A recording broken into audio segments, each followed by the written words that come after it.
Indonesia juga telah dikenal luas sebagai negara kepulauan terbesar di dunia, dengan luas wilayah 1.990.250 km persegi.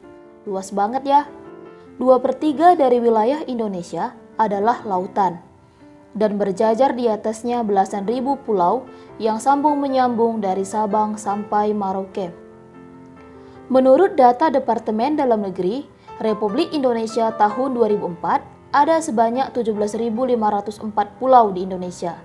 Sedangkan jumlah yang sudah didaftarkan ke dalam PBB yaitu 13.478 buah pulau yang diidentifikasi berdasarkan metode dan definisi konvensi PBB. Kepulauan Indonesia merupakan kepulauan yang sangat istimewa karena kaya akan sumber daya alam dan sering disebut dengan suatu untaian jamrut khatulistiwa. Mengapa? Karena secara astronomis, Kepulauan Indonesia berada pada suatu wilayah dengan posisi garis lintang bumi 6 derajat lintang utara sampai 11 derajat lintang selatan, dan posisi garis bujur bumi 95 derajat bujur timur sampai 141 derajat bujur timur. Lihat saja Indonesia, terhampar garis pantainya yang amat panjang, hutan tropis yang senantiasa menghijau karena terguyur hujan sepanjang tahun, beragam flora dan fauna yang cantik dan unik di dalamnya, serta puncak-puncak gunung yang mengintip di berbagai penjuru.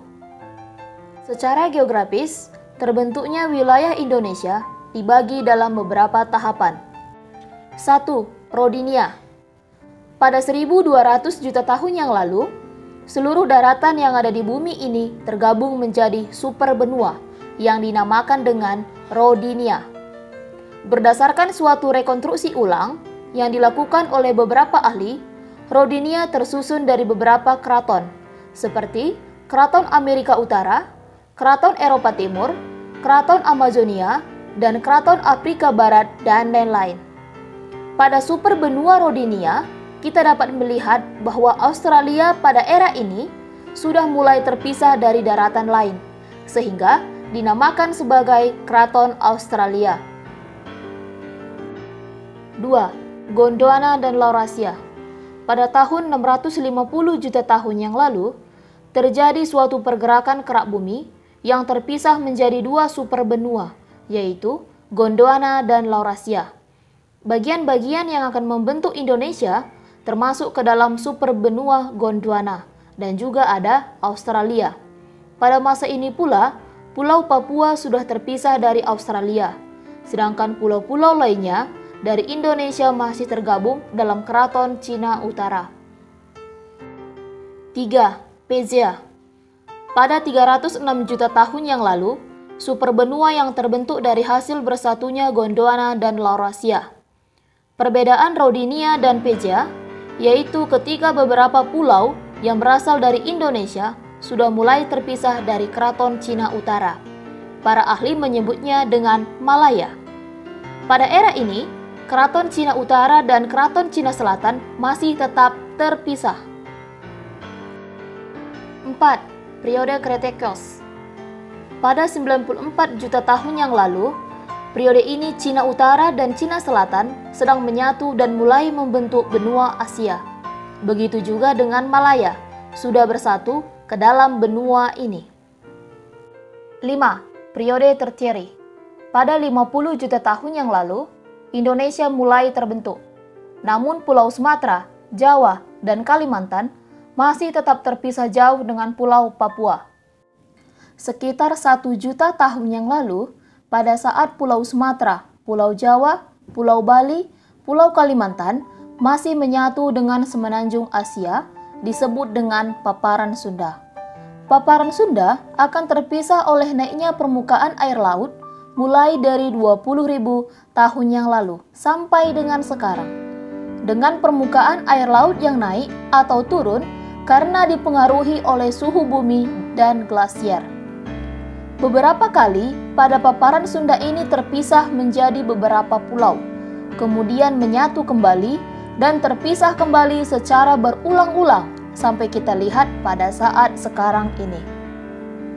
Sedangkan di wilayah timur daratan yang menghubungkan Pulau Papua dan pulau-pulau yang di sekitarnya dengan Australia dinamakan dengan paparan Sahul.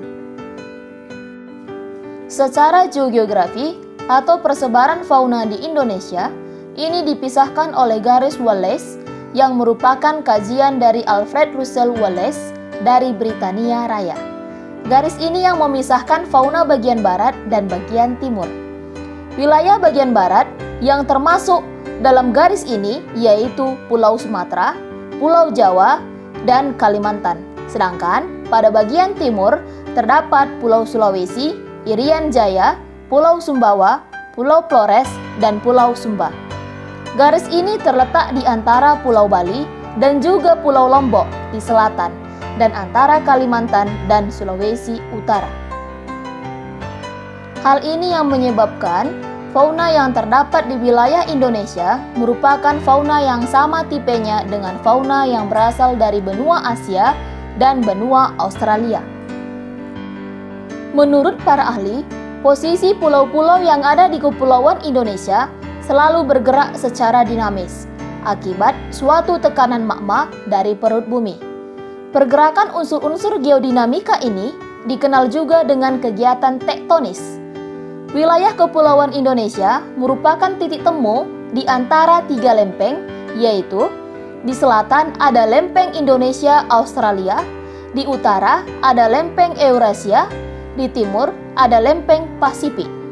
Lempeng-lempeng ini akan terus mengalami pergerakan ke atas, ke bawah, bertumpukan, pemisahan atau tabrakan, dan semua itu menyebabkan wilayah dari kepulauan Indonesia secara tektonis merupakan wilayah yang sangat aktif dan labil hingga rawan gempa sepanjang waktu. Pantas saja, di wilayah Indonesia sering terjadi gempa.